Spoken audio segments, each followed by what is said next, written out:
Hi, this is Tracy Richardson and welcome to Refuel. So today I'm going to talk to you about the nervous system and how it's not just woo, it is actually one of your biggest superpowers. So welcome to Refuel. It's the rebranded brand new podcast to go along with the Refuel newsletter that comes out monthly.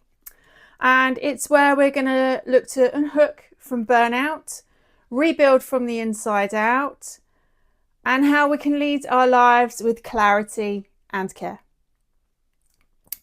I'm your host, Tracy Richardson. I'm a nervous system nerd and a wellness alchemist, and I've been working in the realms of health, wellness, fitness, and education for over 25 years. I'm the founder of Serendipity Wellness and the Refuel podcast and newsletter. So your nervous system isn't just woo, it is like a superpower, but it commonly gets labelled a flaw.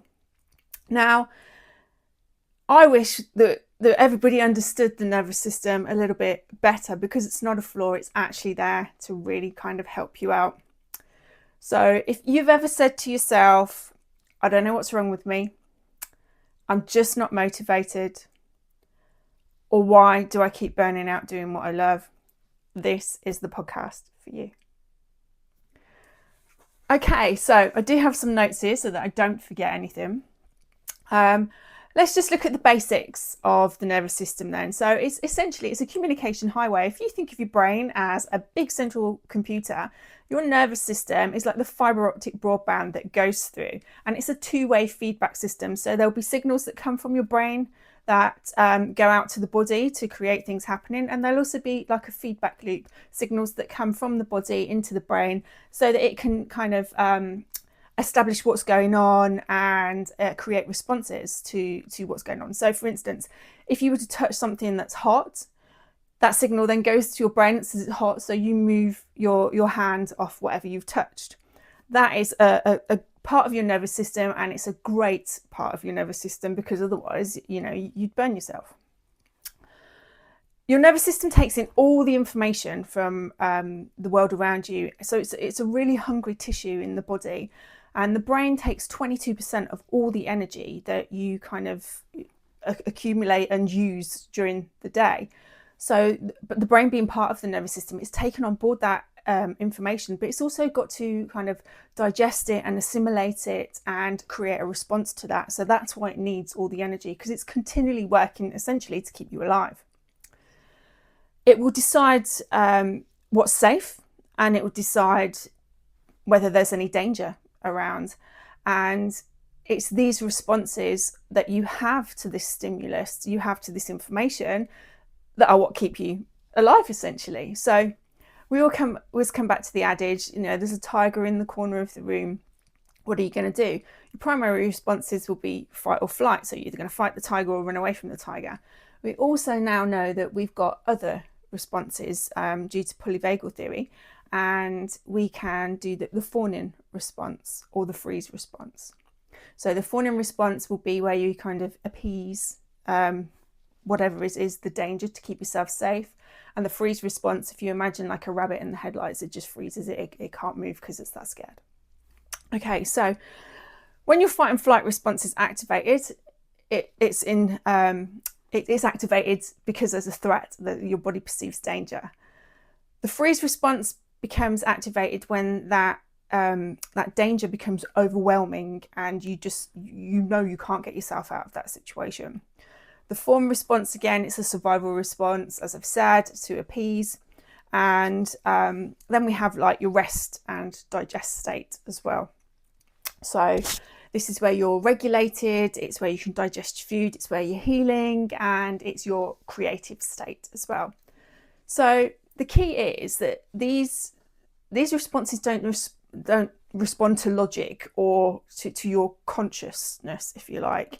They're automatic, autonomic, and it's like a continual like virus checker on a computer. It's scanning your environment to see whether there is a threat. Now, women in business, we know that there's threats around every corner, particularly when you're a solopreneur. we're doing life, we're doing family, we're doing everything around the house, we're doing everything, to sort out everybody else's parts in their lives as well. And we're kind of like the glue that holds everything together. That can get a lot at times. So you'll have heard the terms burnout or anxiety before. Maybe not so much about the freeze response, but we want to know what's really going on in those situations. What does it look like in your life right now? So this might help you to kind of identify some of that. Let's say someone says you're feeling lazy. You can't get started on a task. You overthinking it. You feel tired all the time. You're scrolling on your phone, or you're taking a nap, or you're procrastinating, as I would call it.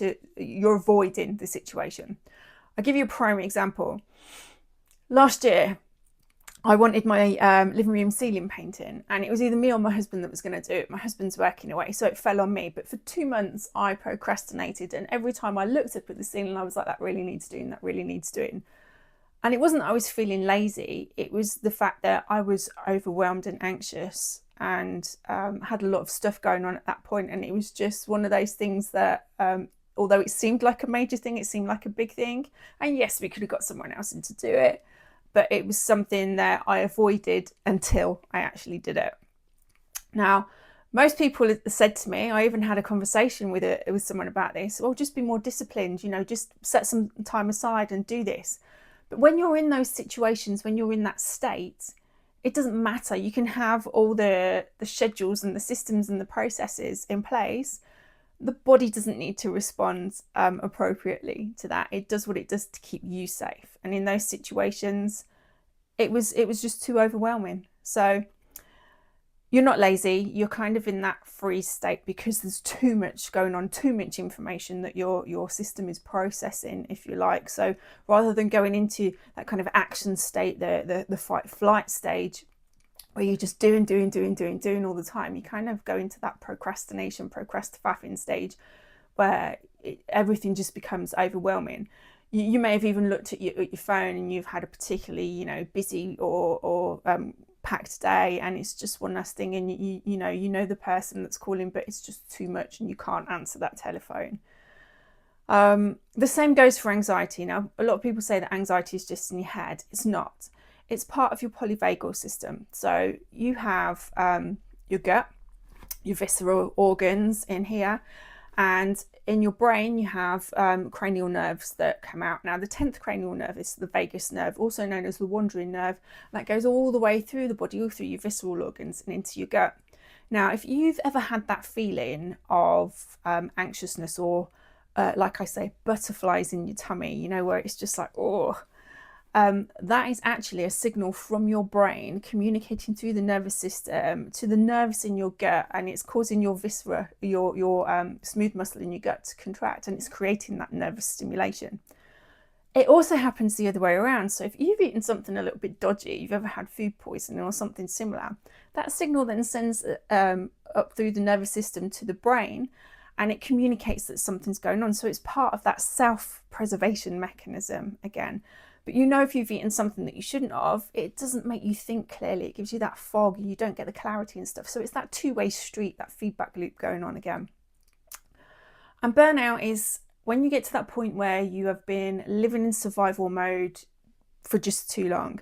The capacity, the energy, the resources that your body has are just unable to deal with what's going on right now. And it's not that you're weak, it's your body's way of saying something has to change. You can't carry on like this, or other things are going to happen. So this is when you get further symptoms, and you may find yourself going to the doctors a lot, and lots of other things going on within the body. I want to take a moment to share you a little bit of a personal story, and it's where my own signals I kind of misunderstood them, if you like. Now, I have all the tools in the toolbox. I have a network worldwide of multidisciplinary therapists that I can turn to ask questions or, gain treatment of if necessary. Now, a few years ago, I was working a lot, very hard for a company in corporate, and I was saying yes to everything.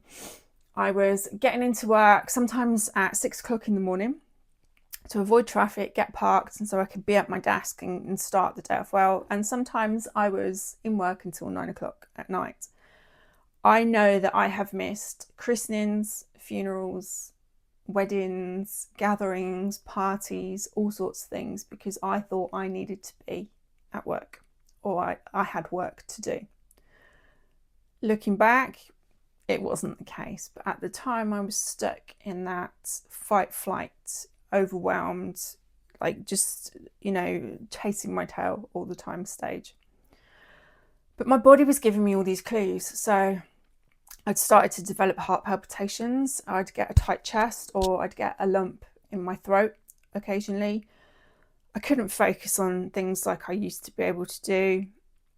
The smallest things were making me snap, making me bitchy, and I was turning into a person I didn't particularly like. Waking up at 3 o'clock religiously, the witching hour, every day, wired but exhausted. And my hormones were all over the place. I was just experiencing the most horrendous female issues at the time.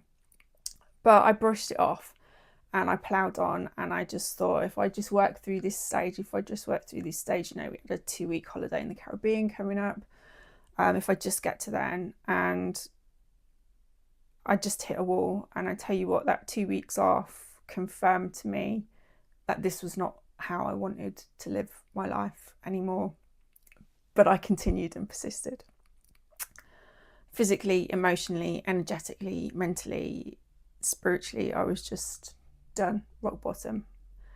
And yeah, I misread all my own signals and ended up very poorly in hospital. And it wasn't depression, anxiety, I was just really dysregulated, stuck in that kind of that loop, that survival loop.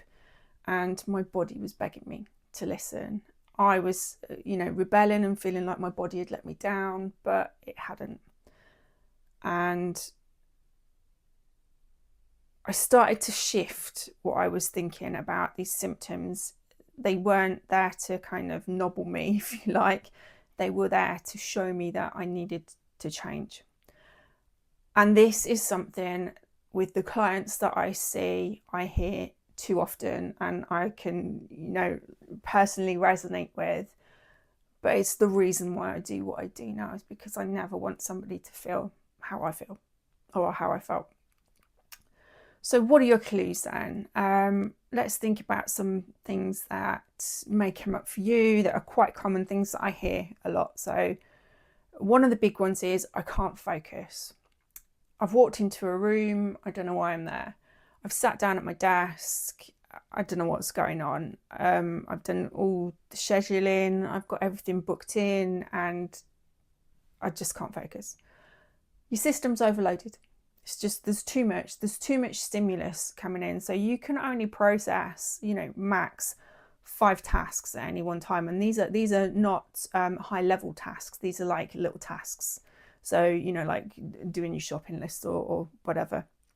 If you really want to focus and drill down on stuff, you need to do one thing at a time. So you can multitask on the stuff that doesn't take a lot of brain space or doesn't take a lot of planning or input from you. But you can't do that with the big things. You can't multitask with the big things. If you've ever felt numb, so you've been in situations and people may say, oh, how do you feel about that? And you don't even have an opinion. And they've said something that should be quite emotive, but you just can't come up with how you feel. You're in freeze or shut down. You're literally, the body just can't cope, the brain can't cope, the energy and resources aren't there. And you're on kind of minimal effective dose. You're just ticking over, just surviving. You get irritable or bitchy fast, and the slightest thing. Now, I hear this a lot with women kind of going through perimenopause, menopause a lot. You're stuck in fight or flight mode. But a lot of this isn't essentially just you, it's the other stuff that's going on around you. And then we've got your tired but kind of wired state. So this is sometimes called adrenal fatigue. I don't particularly like that term, but it's where you're in that sympathetic state. So you're just on all the time. Your system, your body is just looking for danger around every corner. But your body's always telling you the truth. And somehow we've just forgotten how to listen to it. And sometimes that means you need an interpreter. So somebody who can come along and interpret what is going on in your body. Now, a decent therapist, mind, body, soul therapist, would be able to do that for you on so many levels. However, if you've never been taught how to do something, how would you know how to do it? So this is where the regulation comes in, and this is where we're trying to introduce things to regulate our systems a little better. So let's make this practical. Okay, so one of the ways we can do this is box breathing. Now, I'm sure you've all heard of this. So you're gonna breathe in and out through the nose because that's a non-stressful breath. Yes, you can breathe through your mouth, but the body perceives that as stressful, and we want non-stressful for this. So you're going to take an in-breath for a count of 4, hold it for a count of 4, exhale for a count of 4, and then pause for a count of 4 before the next in-breath. Okay, so the 4, 4, 4, 4 box breathing. So if you imagine you're going to inhale for 4, hold it for 4, exhale for 4, pause for 4. And then you just go around that again, and you do it 10 times, and it actually slows the system, regulates the system. Another really great reset you can do as you sat there, sitting up nice and tall, look to the left, look to the right, face forward, same again, just use your eyes. This time, interlink your fingers, place them behind the back of your head, and you're just going to move your eyes, and you're just going to look to the left,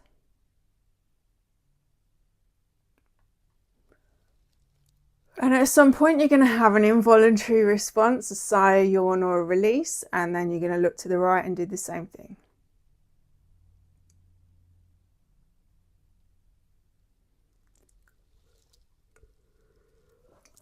Okay, and that's just a little mini nervous system reset.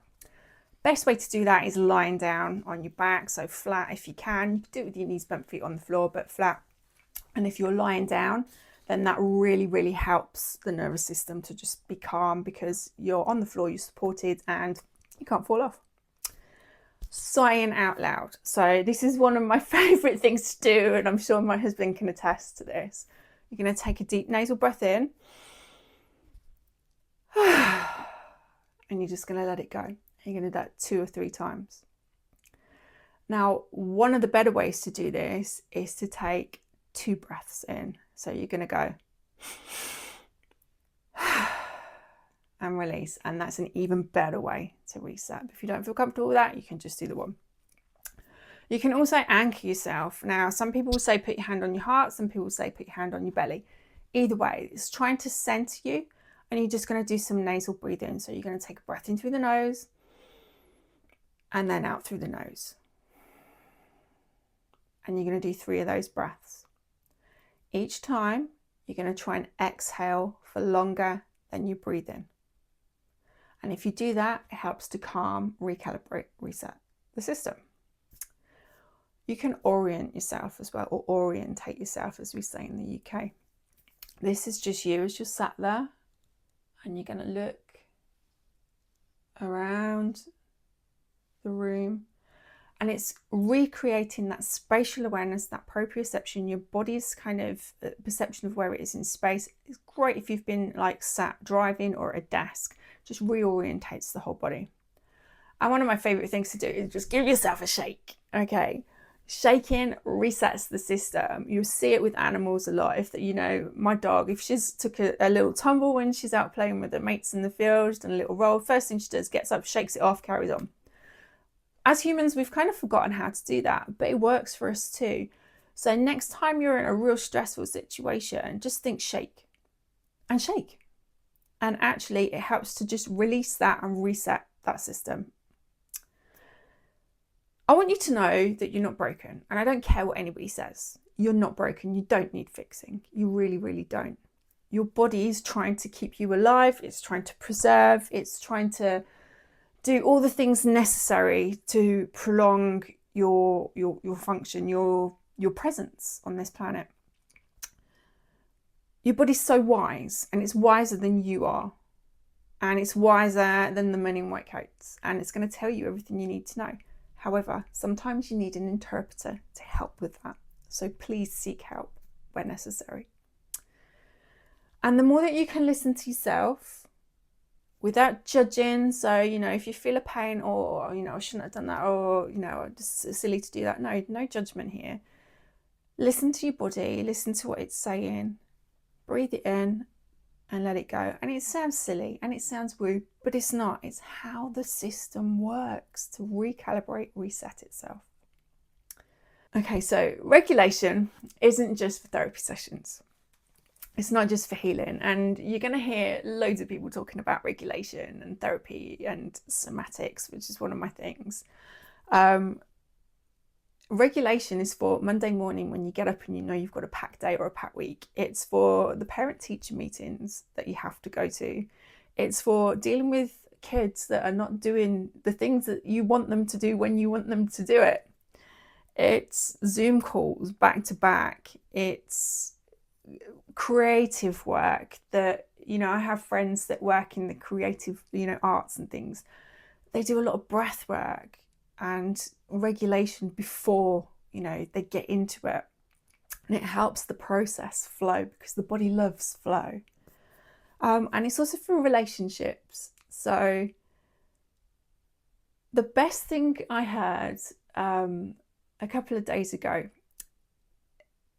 if you're in an unregulated state, so it's not quite you, rather than responding straight away, pause. But that pause might not be for 30 seconds. It might be for a minute, it might be for 5, 10 minutes, might be for an hour, might be for a day, might be for a week, might be for 6 months. You can take as long as you want to pause before you respond. If you're in a dysregulated state, it's not coming from you. It's coming from that place of fear or that place of overwhelm or that place of freeze. So take that pause before you respond. And I'm going to put some links into the show notes because if you feel like you need to refocus on things, if you feel like you may need to reawaken or realign what's going on with you, or if you feel you might need to reconnect with yourself, I'm going to put some links in the show notes to some of the services that I offer. Now, by no means am I the only person that does what I do. There's so many wonderful therapists and coaches and all sorts of people out there that can help with these situations. But do your homework, do your research, and make sure they're legit before you hand over any cash. Okay, so if this episode resonated with you, what I would love for you to do, please hit the subscribe button because I'd love for you to get notified next time this goes live.